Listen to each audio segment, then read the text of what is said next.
दोस्तों, हम जारी रखेंगे अपना ये जो डिस्कशन चल रहा है फिजियोथेरेपी का। आज हम बात करेंगे शोल्डर फिजियोथेरेपी के बारे में। तो डॉक्टर सत्यजीत, अगर शोल्डर फिजियोथेरेपी के लिए कोई पेशेंट आपके पास आता है तो आप क्या चीज़ें ध्यान में रखते हैं? सर, शोल्डर फिजियोथेरेपी सबसे पहले तो सर हम असेसमेंट ही करते हैं। Basic range of motion size check करते हैं, क्या डायग्नोज है, अभी कितनी अवेलेबल रेंज है और अभी क्या ऑपरेट हुआ है। सबसे पहले तो ये देखते हैं, उसके अकॉर्डिंगली हम प्लान बनाते हैं कि क्या चीज़ नहीं करनी है। ऑब्वियस मतलब मैं तो सबसे पहले यही देखता हूँ कि क्या चीज़ मुझे नहीं करवानी है या पेशेंट को बोलना है कि ये चीज़ नहीं होनी चाहिए।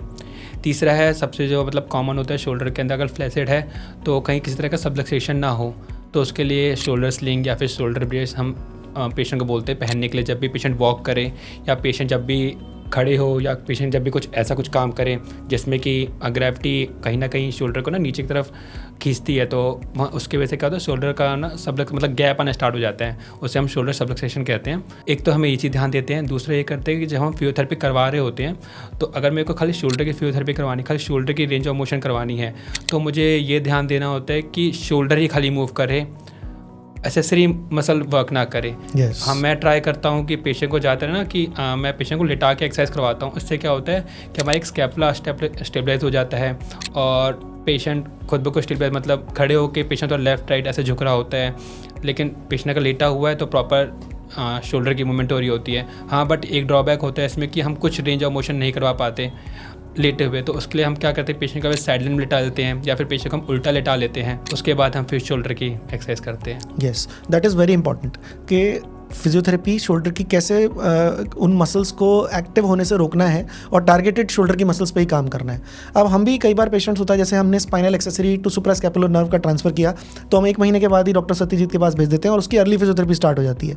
कई बार हमारे ट्रेपीजियस ट्रांसफ़र के पेशेंट्स होते हैं शोल्डर के, उसमें बल्कि उल्टा है, उसमें हमारा पेशेंट इस पोजीशन में एरोप्लेन स्प्लिंट में होता है और हम 1.5 से कई बार 2 महीने तक हम उसको स्प्लिंट में रखते हैं, उसके बाद इनके पास भेजते हैं। तो इन दोनों में भी काफ़ी फ़र्क होता है। एक में हम इनको इंस्ट्रक्शन देते हैं कि नीचे धीरे धीरे लाना है, ट्रेपीजियस ट्रांसफर में हमें नीचे नीचे धीरे धीरे लाना है। दूसरे वाले में हमें कोई ऐसी रिस्ट्रिक्शन नहीं होती है। तो जैसे नॉर्मल एक जैसे सैन टू एसएसएन का पेशेंट आपके पास आता है, उसमें आप क्या क्या शोल्डर के मूवमेंट्स कराते हैं?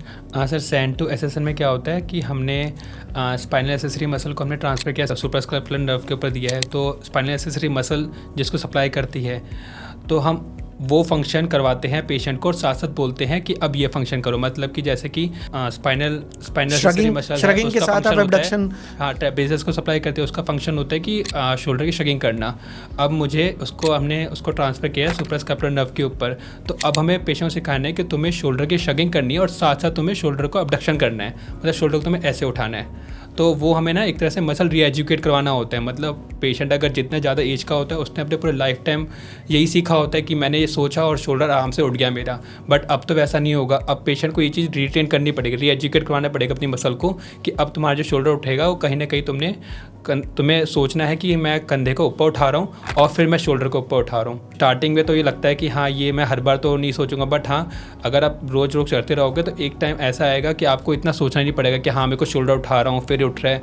ये हमारा जो ब्रेन है वो उसको ट्रेन कर लेगा और फिर आप बस सिंपल सोचोगे तो आपका शोल्डर एब्डक्शन में जाएगा। आप कभी पेशेंट्स को होमवर्क देते हैं सोचने के लिए कि भाई आप घर पे सोचते रहना या कुछ इस तरह का कुछ, you tell somebody your patients के ऐसा? बिल्कुल सर, मैं होमवर्क भर के देता हूँ पेशेंट को।